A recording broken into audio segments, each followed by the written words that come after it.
Welcome to Retro Rides Garage, where we hunt the fast, the fearless, the forgotten. We're rolling back to the 1970s, a decade that smelled like petrol and optimism, when engineers sketched wedges and called them aerodynamics. Tonight, 13 sports cars that tiptoed off stage while the disco ball kept turning. Some had 3 seats across the front like a tiny cinema, some wore wings taller than your aunt's bouffant, and others hid race-bred tricks under paint so beige you could file taxes. They weren't failures, they were brilliant ideas with unfortunate timing, ambushed by insurance actuaries, emission stranglers, and fuel that tasted like weak tea. These machines could slice a B-road, outcharm a salesman, then vanish into classified ads and dusty garages without leaving a forwarding address. We'll meet coach-built Grand Tours sold in homeopathic doses, small-block screamers that preferred corners to bar fights, and big-inch bruisers that discovered grace the moment you stopped posing. If you came for hero worship, prepare for sacrilege. If you came for truth, bring a helmet. Because the punchline is simple, the loudest legends weren't always the best to drive, and some of the best to drive learned the quietest exit. Strap in, now set your expectations to period correct, and listen for cowl flaps snapping open like a sarcastic eyebrow. This is our field guide to stealth greatness, 13 forgotten 1970s sports cars that vanished in silence, now making a bit of noise. 3 seats abreast in the front row, a mid-engine tucked behind them, and composite panels over a steel skeleton that loved to rust. The mattress Simca Bagheera was clever in all the ways car park philosophers adore. Power from the Simca 4 was modest, but the chassis was light and the steering eager, turning back roads into private slaloms. Packaging bordered on comic, school bus seating, and a tiny French wedge. Export support was thin, dealers were scarce, and corrosion could turn the structure into a flaking baguette faster than you could say control technique. Because who doesn't want a sports car with the seating plan of a cinema row? Early cars had 1.3-liter engines and 4 gears. Later 1.4S and a 5-speed added a little urge, but not enough to outrun reputation. Pop-up lights, a vast hatch, and sly storage made it practical in the way French engineers think practicality works. Ingenious until something small breaks. Most markets never saw it officially, so owners became their own parts departments, often beginning with, just needs a little welding. The Bagheera didn't die in flames. It simply slipped off brochures and into sheds, a quiet fade-out that fits forgotten 1970s sports cars that vanished in silence with painful accuracy. Quiet genius, forgotten by most people. Named like a dessert but served in tiny portions, the Bitter CD was Germany's boutique Grand Tour that quietly tiptoed through the 1970s. Under the sharp Giugiaro-inspired line sat Opel Diplomat bones, a dependable Chevrolet small-block V8, and careful coach building by Bauer. Above it all, a price tag that made accountants reach for cold towels. Performance was relaxed, long-legged, and civilized rather than frantic, which was handy during an oil crisis and dreadful for magazine covers. Outside its home market, the dealer list looked like a treasure map with most of the excess missing, so owners became members of an exclusive club that didn't always include nearby parts. Build numbers stayed low, the press never quite knew where to file it. Italian style, American heart, German passport, and the result was predictable silence. It looked exotic enough to be a poster, yet most people mistook it for something they couldn't remember. The CD never crashed out. It simply took the exit nobody noticed, leaving a polite V8 burble fading behind it. Fewer than 400 were built, with plush cabins and hand-built details that made sense only if you saw one in person. Few ever did.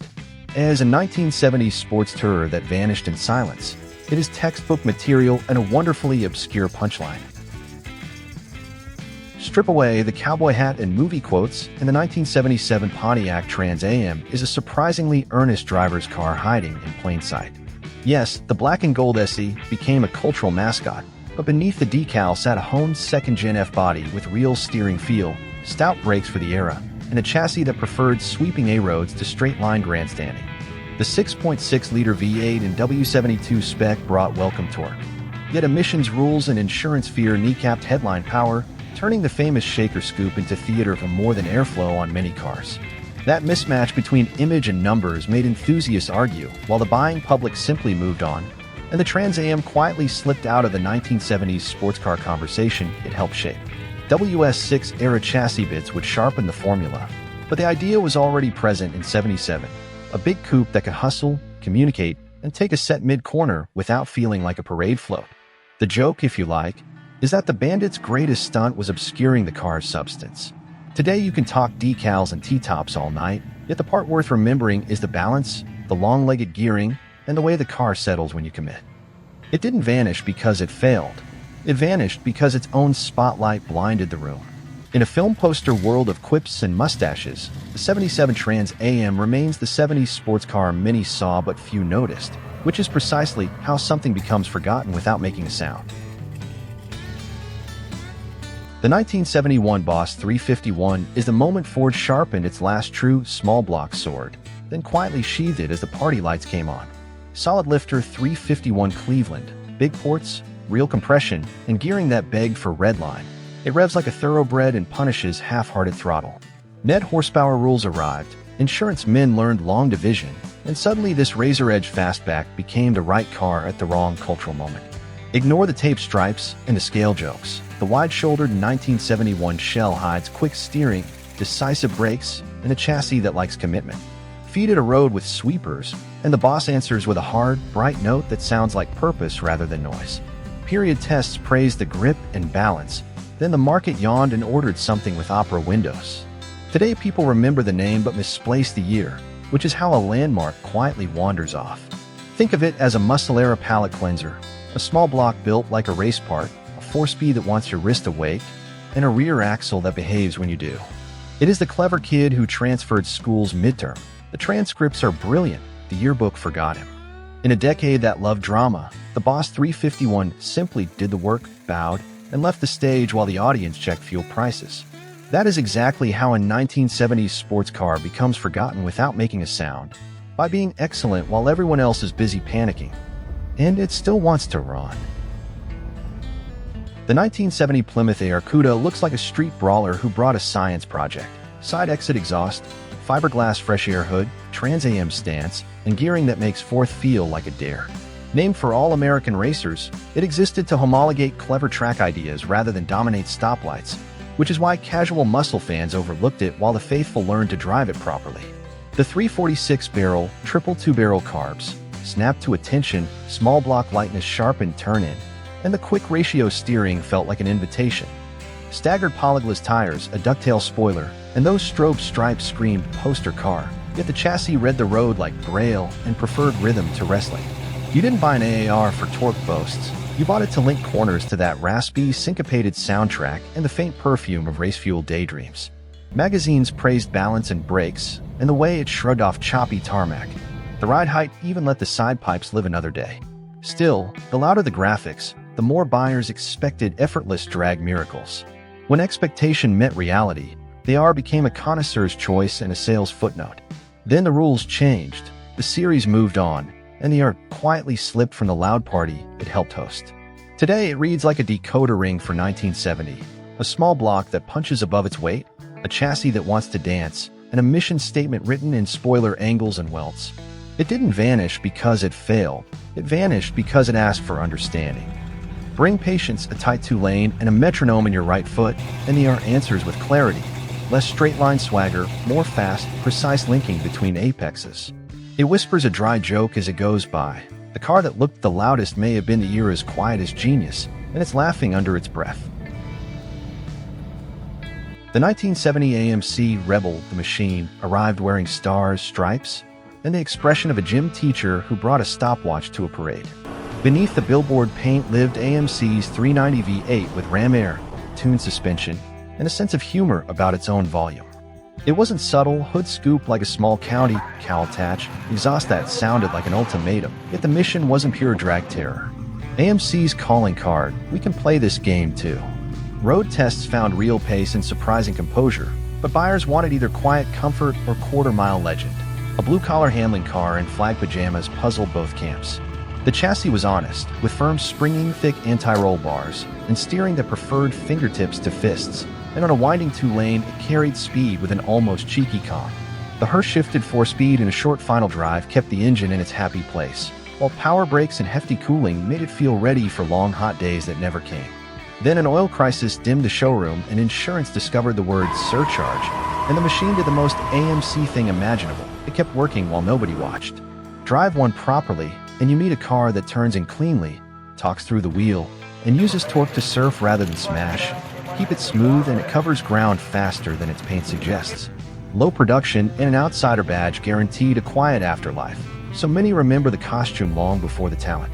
That is how a serious 1970s sports sedan slips out of the narrative without fuss. Loud on day one, skilled on day two, forgotten by day three. When you do meet one, the punchline lands. The machine was the clever kid at the rowdy table, a driver's car hiding in costume, the shop class ace under pep rally colors. The silence that followed wasn't failure, only proof that fashion shouts while substance speaks. Listen closely. On a fast two-lane, you can still hear it clear its throat and grin. The 1971 Oldsmobile 442 W30 convertible is the sort of last call special that whispers, "I'm the grown-up in the room," while quietly hiding drag strip credentials under a tailored sport coat. Aluminum intake, big valve heads, a hot cam, scoops feeding cold air straight to a 455 that idles like a baritone clearing his throat, then a 4-speed and limited slip that invite mischief the brochure pretends not to notice. Steering is surprisingly honest, brakes are stout for the era, and the suspension does that old trick of mixing composure with a wink. The convertible bit, it turns every throttle stab into a weather report.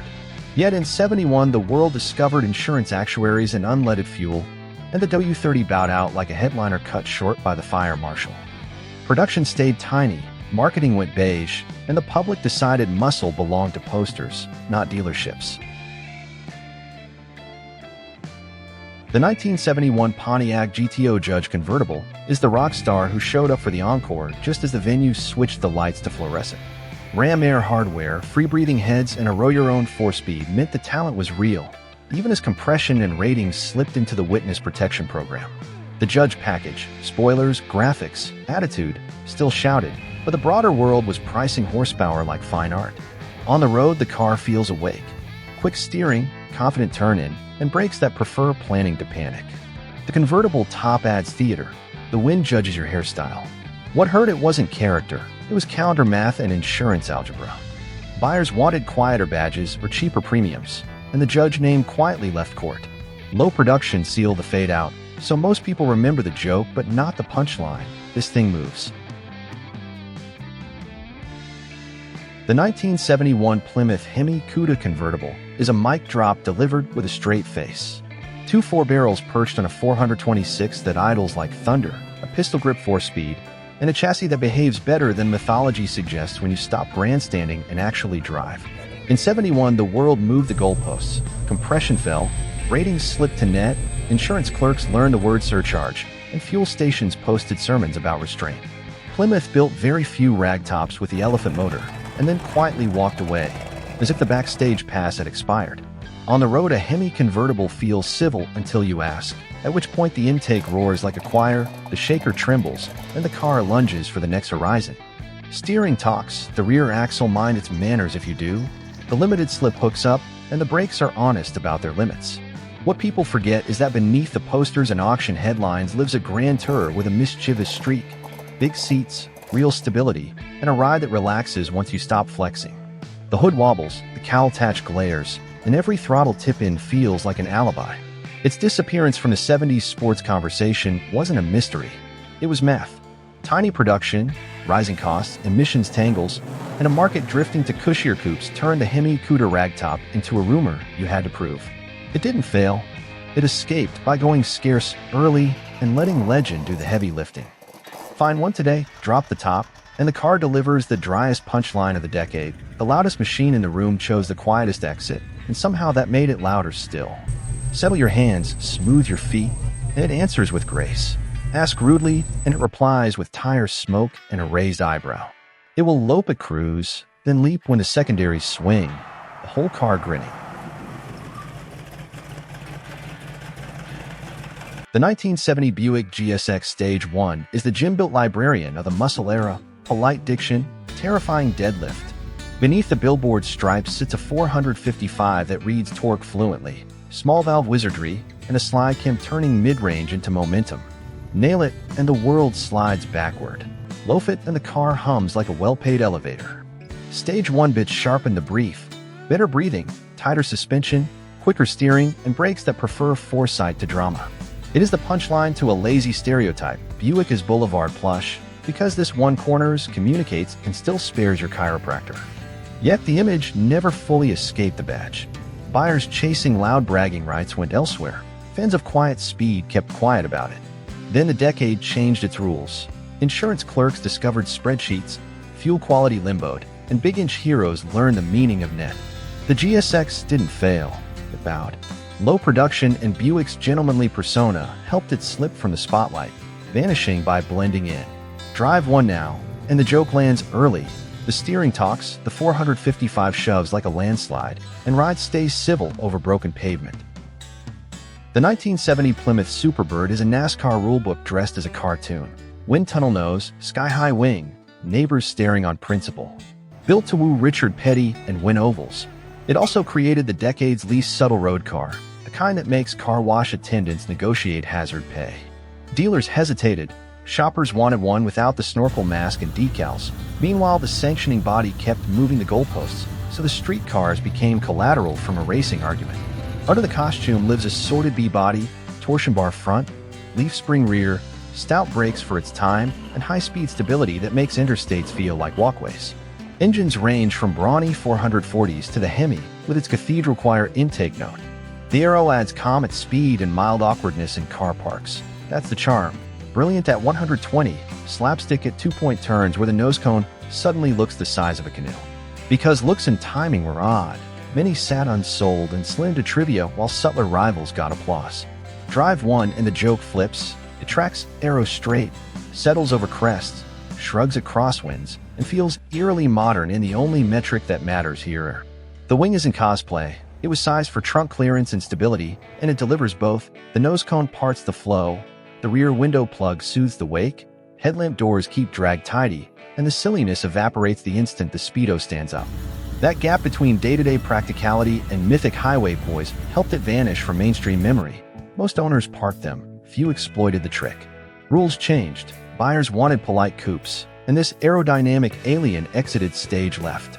The rare 1970s sports car that tells a joke at idle and rewrites the punchline the moment you floor it, then winks in the mirror as the horizon moves out of the way.